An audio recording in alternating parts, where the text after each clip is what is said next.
Hi, I'm Wendy from Shiny Happy World, and in this video I'm going to show you how to assemble the pieces to make this cute applique alligator. So this is the current pattern in the Funny Faces Quilt Block of the Month Club. It just released today, and when I say current, it is November 1st, 2022. If you're in the club already, you should have gotten an email with a link to download the pattern. And if you're not in the club yet and you join anytime in the month of November, this is the pattern that you're going to get instantly for free. And then you get a new pattern on the first of the month every month for as long as you're a member. If you're watching this video and it's after November 2022, sometime probably the middle to the end of December, I'll have this pattern available in the regular shop at shinyhappyworld.com. So here's how to make it.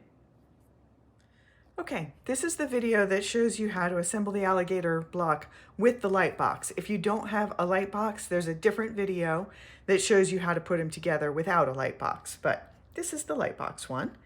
So we are going to use all of these pieces in order of the numbers that are on the placement guide. So these pieces all have dotted lines on them. You can ignore those. Those are only for if you're not using a light box. So we're going to start with piece number 1, which is the ridge of spines going down his back, and just line that up. There we go. This is going to be a very fun purple alligator pose. So piece number 2 are his top teeth. I did all the teeth as one piece. I thought it would be really tedious to position all those individual triangles for teeth.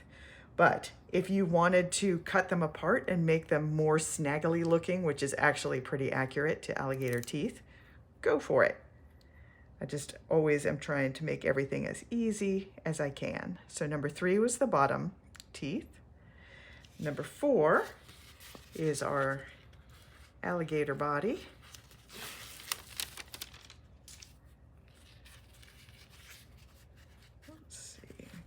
Get this down without shifting these guys too much. There we go.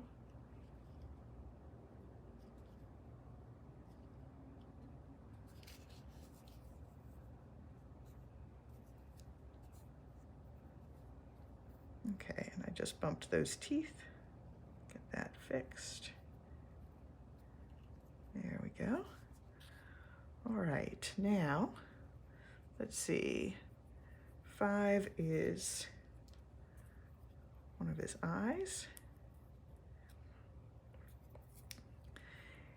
If you have trouble seeing through where the other pieces go, you might need to just push it down so it makes actual contact with the light box below.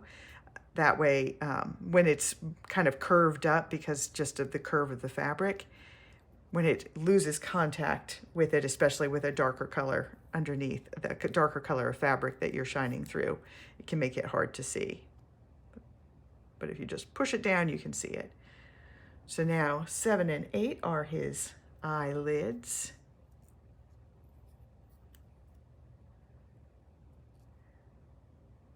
Gave him sleepy eyes. But if you swapped those two out, 7 and 8, put them on the opposite eyes, you can make an angry alligator.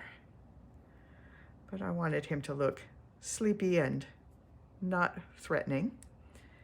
And now 9 and 10 are the tiny little nostrils. Now, if you find it annoying to applique such small pieces, there are a lot of different options, and the pattern has a link to a post that has lots of those different options.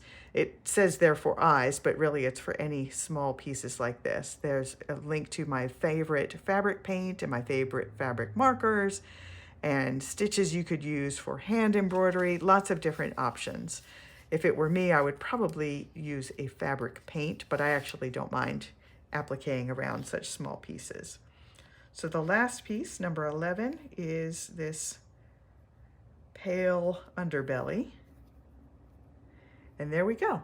So I will take this over to my ironing board, fuse everything down, peel it off then, so then it is one large iron-on, and put it on the block, fuse it in place there, do all of my outline stitching, and then I will bring it back here and show you the finished block and also show you a couple of other color options.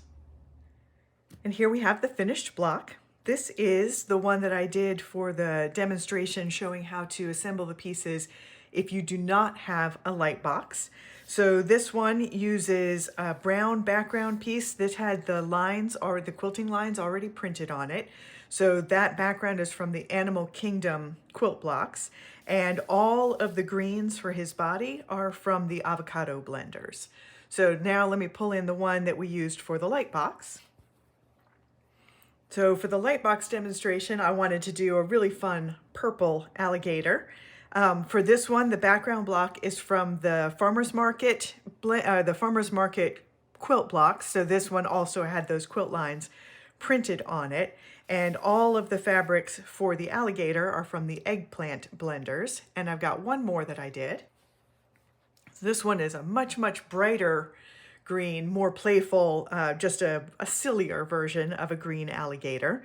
So for this one, the background block is from the gemstone blenders in the dark, not blenders, I'm sorry, the gemstone quilt blocks in the dark collection. Again, it had the quilt lines printed on it, and all of the greens in the alligator are from the emerald blenders. So for this one, this is a collection that I'm working on that uses the gemstones color palette for all of the blocks, and I'm using complementary colors. So this is the tourmaline color, the reddish orange, and then the greenish blue, the bluish green for the alligator. So all of the blocks in this collection are complementary colors. So that's how you make the alligator, the current block in the Funny Faces Quilt Block of the Month Club. I'm Wendy from Shiny Happy World, and I'll see you next time.